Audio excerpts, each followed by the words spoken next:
आपने ज्ञान का इतना बड़ा कोष आज के युवाओं और आने वाली पीढ़ियों के लिए सुलभ करने का एक बहुत ही महान काम किया है।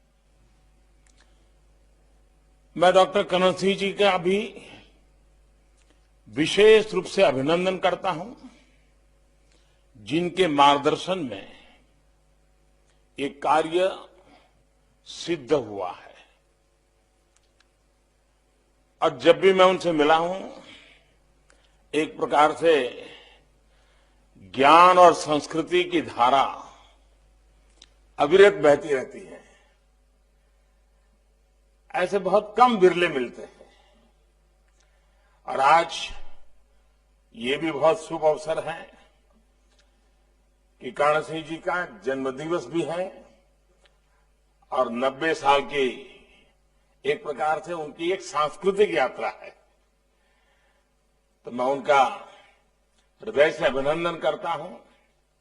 मैं आपके दीर्घायु होने, अच्छे स्वास्थ्य की बहुत ही कामना करता हूं। डॉक्टर करण सिंह जी ने भारतीय दर्शन के लिए जो काम किया है, जिस तरह अपना जीवन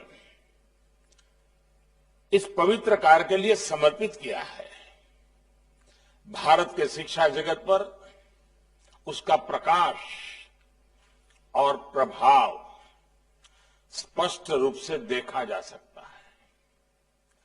आपके इस प्रयास ने जम्मू कश्मीर की उस पहचान को भी पुनर्जीवित किया है, जिसने सदियों तक पूरे भारत की विचार परंपरा का नेतृत्व किया है। कश्मीर के भट्ट भास्कर, अभिनव गुप्त, आनंदवर्धन, अनगिनत विद्वान, जिन्होंने गीता के रहस्यों को हमारे लिए उजागर किया। आज वो महान परंपरा एक बार फिर देश के संस्कृति को समृद्ध करने के लिए तैयार हो रही है। ये कश्मीर के साथ साथ पूरे देश के लिए भी गर्व का विषय है। साथियों, किसी एक ग्रंथ के हर श्लोक पर ये अलग अलग व्याख्याएं, इतने मनीषियों की अभिव्यक्ति, ये गीता की उस गहराई का प्रतीक है जिस पर हजारों विद्वानों ने अपना पूरा जीवन दिया है। ये भारत की उस वैचारिक स्वतंत्रता और सहिष्णुता का भी प्रतीक है, जो हर व्यक्ति को अपना दृष्टिकोण, अपने विचार रखने के लिए प्रेरित करती है। किसी के लिए गीता ज्ञान का ग्रंथ है, किसी के लिए सांख्य का शास्त्र है, किसी के लिए योग सूत्र है, तो किसी के लिए कर्म का पाठ है। और मैं जब गीता को देखता हूं तो मेरे लिए ये उस विश्वास के विश्व रूप समान है जिसका दर्शन हमें 11वें अध्याय में होता है। मम देहे गुड़ाकेश यच्च अन्नत दृष्टमो इच्छसी, अर्थात मुझ में जो कुछ भी देखना चाहो देख सकते हो। हर विचार, हर शक्ति के दर्शन कर सकते हो। साथियों, गीता के विश्व रूप ने महाभारत से लेकर आजादी की लड़ाई तक हर कालखंड में हमारे राष्ट्र का पथ प्रदर्शन किया है। आप देखिए, भारत को एकता के सूत्र में बांधने वाले आदि शंकराचार्य जी ने गीता को आध्यात्मिक चेतना के रूप में देखा। गीता को रामानुजाचार्य जैसे संतों ने आध्यात्मिक ज्ञान की अभिव्यक्ति के रूप में देखा। स्वामी विवेकानंद जी के लिए गीता अटूट कर्मनिष्ठा और अदम्य आत्मविश्वास का स्रोत रही है। गीता श्री अरबिंदो के लिए तो ज्ञान और मानवता की साक्षात अवतार थी। गीता महात्मा गांधी की कठिन से कठिन समय में पथ प्रदर्शक रही है। गीता नेताजी सुभाष चंद्र बोस की राष्ट्रभक्ति और पराक्रम की प्रेरणा रही है। ये गीता ही है जिसकी व्याख्या बाल गंगाधर तिलक जी ने की और आजादी की लड़ाई को एक नई ताकत दी, नई ऊर्जा दी थी। मैं समझता हूं कि ये सूची इतनी लंबी हो सकती है कि कई घंटे भी इसके लिए कम पड़ेंगे। आज जब देश आजादी के 75 साल मनाने जा रहा है तो हम सबको गीता के इस पक्ष को भी देश के सामने रखने का प्रयास करना चाहिए। कैसे गीता ने हमारी आजादी की लड़ाई को ऊर्जा दी, कैसे हमारी स्वाधीनता सेनानियों को देश के लिए अपना सर्वस्व बलिदान करने का साहस दिया, कैसे गीता ने देश को एकता के आध्यात्मिक सूत्र में बांध कर रखा। इस सब पर भी हम शोध करें, लिखें और अपनी युवा पीढ़ी को इससे परिचित कराएं। साथियों, गीता तो भारत की एकजुटता, समत्व की भावना का मूल पाठ है, क्योंकि गीता कहती है समम सर्वेषु भूतेषु तिष्ठन्तम परमेश्वरम, अर्थात प्राणी मात्र में ईश्वर का निवास है, नर ही नारायण है। गीता हमारी ज्ञान और शोध की प्रवृत्ति की प्रतीक है, क्योंकि गीता कहती है नहीं ज्ञानेन सदस्यम, नहीं ज्ञानेन सदस्यम पवित्रम निहि विद्यते, अर्थात ज्ञान से पवित्र और कुछ भी नहीं है। गीता भारत के वैज्ञानिक चिंतन की, साइंटिफिक टेम्परामेंट की भी गीता ऊर्जा स्रोत है, क्योंकि गीता का वाक्य है ज्ञानम विज्ञानम सहितम, ज्ञानम विज्ञानम सहितम यद ज्ञात्वा मोक्ष से अशुभात, अर्थात ज्ञान और विज्ञान जब साथ मिलते हैं तभी समस्याओं का, दुखों का समाधान होता है। गीता सदियों से भारत की कर्मनिष्ठा का प्रतीक है, क्योंकि गीता कहती है योगः कर्मसु कौशलम, योगः कर्मसु कौशलम, अर्थात अपने कर्तव्यों को कुशलतापूर्वक करना ही योग है। साथियों, गीता एक ऐसा आध्यात्मिक ग्रंथ है जिसने ये कहने का साहस किया कि न अनव्याप्तम न अनवाप्तम अवाप्तव्यम वर्त एव च कर्मणि, अर्थात सभी हानि, लाभ और इच्छाओं से मुक्त ईश्वर भी बिना कर्म किए नहीं रहता है। इसलिए गीता पूरी व्यावहारिकता से इस बात को कहती है कि कोई भी व्यक्ति बिना कर्म किए नहीं रह सकता। हम कर्म से मुक्त नहीं हो सकते। अब ये हमारी जिम्मेदारी है कि हम अपने कर्मों को क्या दिशा दें, कैसा स्वरूप दें। गीता हमें मार्ग दिखाती है, हम पर कोई आदेश नहीं थोपती। गीता ने अर्जुन पर भी कोई आदेश नहीं थोपा था, और अभी डॉक्टर साहब भी कह रहे थे गीता आदेश नहीं देती है। श्री कृष्ण ने पूरी गीता के उपदेश के बाद अंतिम अध्याय में अर्जुन से यही कहा, सब कुछ करने के बाद जितना जोर लगाना था लगा लिया, लेकिन आखिर में क्या कहा, यथा इच्छसी तथा कुरु, यानी अब मैंने जितना कहना था कह दिया, अब तुम्हें जैसा ठीक लगे ऐसा तुम करो। ये अपने आप में शायद इससे ज्यादा लिबरल थिंकिंग कोई नहीं हो सकता है। कर्म और विचारों की ये स्वतंत्रता ही भारत के लोकतंत्र की सच्ची पहचान रही है। हमारा लोकतंत्र हमारे विचारों की आजादी देता है, काम की आजादी देता है, अपने जीवन के हर क्षेत्र में समान अधिकार देता है। हमें आजादी उन लोकतांत्रिक संस्थाओं से मिलती है जो हमारे संविधान की संरक्षक है। इसलिए जब भी हम अपने अधिकारों की बात करते हैं तो हमें अपने लोकतांत्रिक कर्तव्यों को भी याद रखना चाहिए। आज कुछ लोग ऐसे भी हैं जो इसी कोशिश में रहते हैं कि कैसे संवैधानिक संस्थाओं की गरिमा पर, उनकी विश्वसनीयता पर चोट की जाए। हमारी संसद हो, न्यायपालिका हो, यहां तक कि सेना भी, उस पर भी अपने राजनीतिक स्वार्थ में हमले करने की कोशिश होती रही है। ये प्रवृत्ति देश को बहुत नुकसान पहुंचाती है।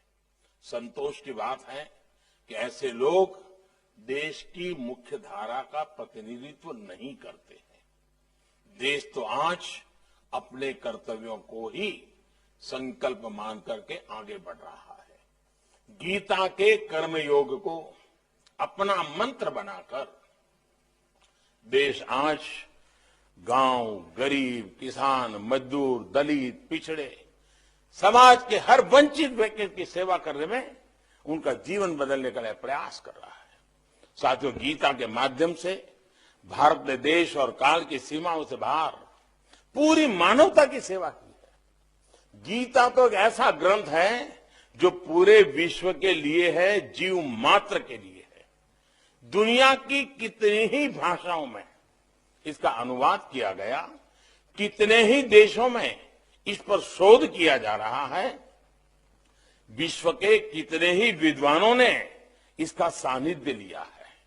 ये गीता ही है जिसने दुनिया को निस्वार्थ सेवा जैसे भारत के आदर्शों से परिचित कराया। नहीं तो भारत की निस्वार्थ सेवा, विश्व बंधुत्व की हमारी भावना, ये बहुतों के लिए किसी आश्चर्य से कम नहीं होती। आप देखिए, कोरोना जैसी महामारी दुनिया के सामने आई, उस समय जैसे पूरा विश्व इस क्षेत्र से अनजान था, एक अननोन एनिमी था। दुनिया तैयार नहीं थी, मानव तैयार नहीं था, और वैसी ही स्थिति भारत के लिए भी थी। लेकिन भारत ने खुद को भी संभाला और विश्व की सेवा भी के लिए भी जो भी कर सकता है पीछे नहीं रहा। दुनिया के देशों को दवाइयां पहुंचाई, जरूरत जिन सामग्री की थी उसको पहुंचाया। आज दुनिया के कई ऐसे देश जिनके पास वैक्सीन के लिए साधन संसाधन नहीं थे, भारत ने उनके लिए बिना किसी बंद अनुबंध और शर्त के, कोई शर्त नहीं, हमने वैक्सीन पहुंचाई। वहां के लोगों के लिए भी ये सेवा किसी सुखद आश्चर्य से कम नहीं है। उनके लिए ये अलग ही अनुभव है। साथियों, इसी तरह दूसरे देशों के भी जो लोग दुनिया में अलग अलग जगह फंसे थे, भारत ने उन्हें भी सुरक्षित निकाला, अपने उनके देश पहुंचा।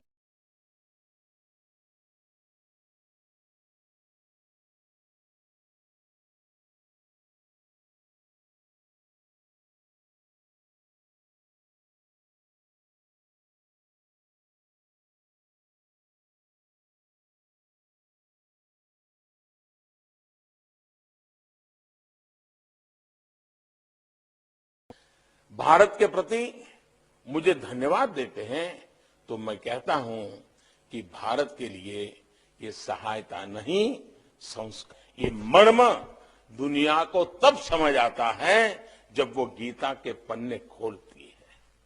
हमें तो गीता ने पग पग पर यही सिखा है। कर्मण्येवाधिकारस्ते मा फलेषु कदाचन। गीता ने हमें बताया है, युक्तः कर्म फलम त्यक्त्वा शांतिम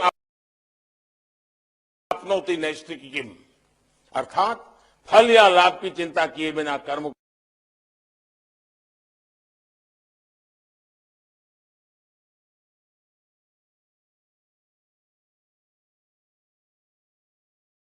को कर्तव्य भाव से, सेवा भाव से करने में ही आंतरिक शांति होती है। यही सबसे बड़ा सुख है, सबसे बड़ा अवॉर्ड है। साथियों, गीता में तामसिक, राजसिक और सात्विक 3 प्रवृत्तियों का वर्णन भगवान कृष्ण ने दिया है। इस प्रकार के व्यापारिक अनुभव हो या फिर आयुर्वेद का विज्ञान हो, हमने इन्हें मानवता की पूंजी माना। आयुर्वेद का विज्ञान तो उन युगों से मानवता की सेवा कर रहा है जब आधुनिक मेडिकल साइंस इस रूप में नहीं था। आज भी जब दुनिया एक बार फिर से हर्बल और नेचुरल की बात कर रही है, ट्रीटमेंट से पहले हीलिंग की ओर देख रही है, आज जब आयुर्वेद पर अलग अलग देशों में शोध हो रहे हैं तो भारत उसे प्रोत्साहित कर रहा है, अपनी मदद भी दे रहा है। अतीत में भी हमारे प्राचीन विश्वविद्यालयों में विदेशी छात्र आए, विदेशी यात्री आए, हर किसी को हमने अपना ज्ञान विज्ञान पूरी उदारता से दिया। हमने जितनी ज्यादा प्रगति की उतना ही मानव मात्र की प्रगति के लिए और प्रयास हम करते रहे हैं। साथियों, हमारे यही संस्कार, हमारा यही इतिहास आज आत्मनिर्भर भारत के संकल्प के रूप में एक बार फिर जागृत हो रहा है।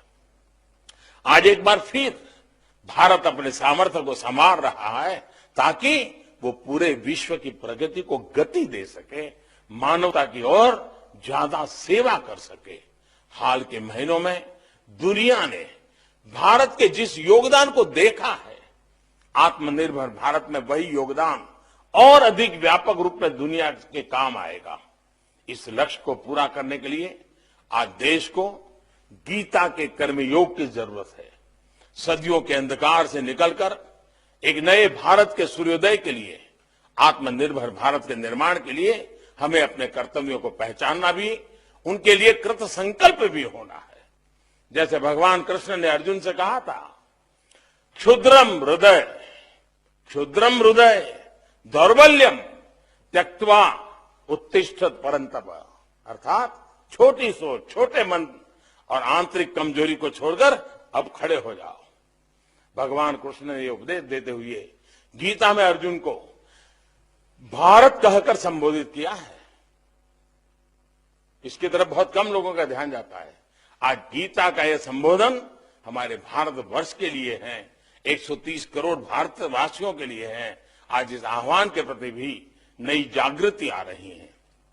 आज दुनिया भारत को एक नए नजरिए से देख रही है, एक नए सम्मान से देख रही है। हमें इस बदलाव को भारत की आधुनिक पहचान, आधुनिक विज्ञान के शिखर तक लेकर जाना है। मुझे विश्वास है कि हम मिलकर ये लक्ष्य हासिल करेंगे। आजादी के 75 साल देश के एक नए भविष्य की शुरुआत का आधार बनेंगे। मैं फिर एक बार डॉक्टर साहब को, इस ट्रस्ट को चलाने वाले सभी महानुभावों को और इस काम को करने के लिए आपने जो मेहनत की, इसके लिए मैं हृदय से बहुत बहुत बधाई देता हूं। और मुझे विश्वास है कि इस किताब से जो लोग रेफरेंस के रूप में किताब का उपयोग करने के आदी होते हैं, उनके लिए ग्रंथ बहुत अधिक काम आएंगे, क्योंकि हम जैसे लोग हैं उनको जरा ज्यादा जरूरत पड़ती है। तो इसमें रेफरेंस के लिए सुविधा बहुत रहती है और इसके लिए भी मैं मानता हूं ये अनमोल खजाना आपने दिया है।